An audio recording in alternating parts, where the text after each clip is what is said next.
Look at yourself for a second. You probably think of your body as pretty modern, upgraded even. But here's the thing.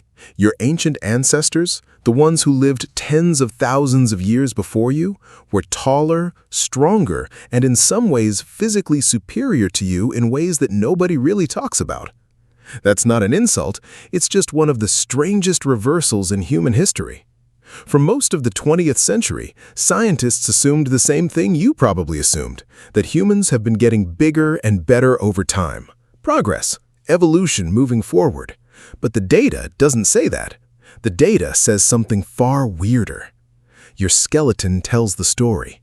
Specifically, the bones of people who lived during the Paleolithic period, roughly 30,000 years ago, tell a story that took researchers decades to take seriously. Anthropologist Timothy Rees and colleagues analyzed femur bones from populations across prehistoric Europe and found something nobody expected. Upper Paleolithic humans stood, on average, around 5 feet 10 inches tall, men and women both. That's taller than the average man in most countries today. Then, something happened, and height collapsed. Not slowly, not gradually, it dropped hard and fast, and it happened right around the time humans made what everyone calls the greatest leap in civilization, the invention of farming. Here's what your history books probably framed as a triumph. Around 10,000 years ago, humans figured out agriculture. They stopped chasing animals across open land and started growing food instead. Settled, stable, safe. The story you were told was farming saved humanity. And in some ways it did. But your body paid a price that took thousands of years to show up in the record.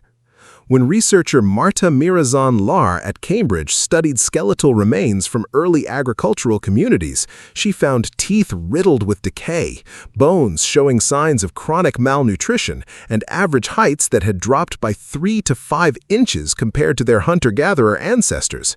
3 to 5 inches in one generation of dietary shift. Why?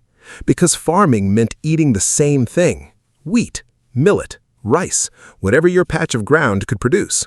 Your Paleolithic ancestor ate dozens of different plants, animals, roots, and seasonal foods every single week.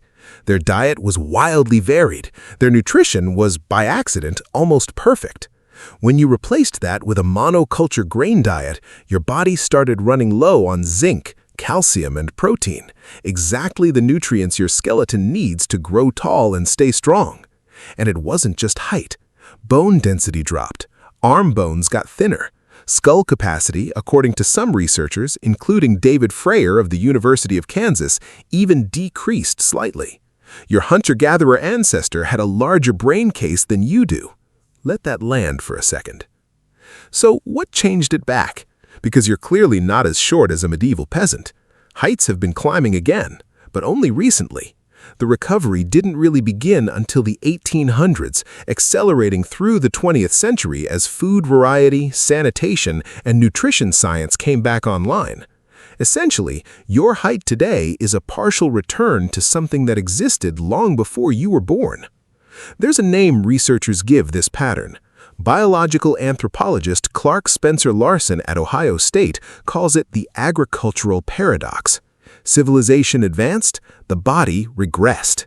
And the two things happened at exactly the same time for the same reason.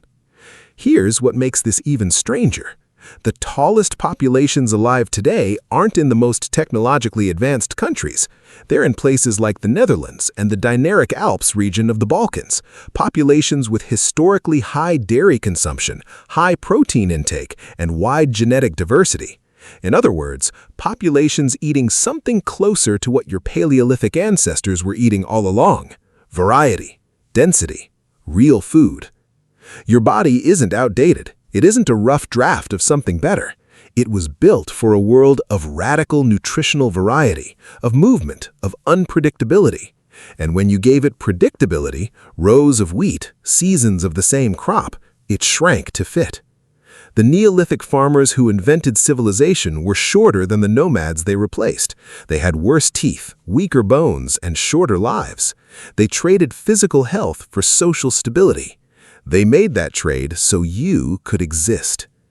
And tonight, when you sit down to a meal of 5 or 6 different foods from different parts of the world, fruits, proteins, vegetables, grains, you're doing something your hunter-gatherer ancestor would have recognized immediately, something your great-great-grandmother in a farming village might never have had access to. You look at yourself and see something ordinary, but your Paleolithic ancestor, standing at nearly 6 feet tall, moving across open land, eating 30 different foods a week, they'd look at you and see something miraculous. Because in ways you can't fully feel, you are.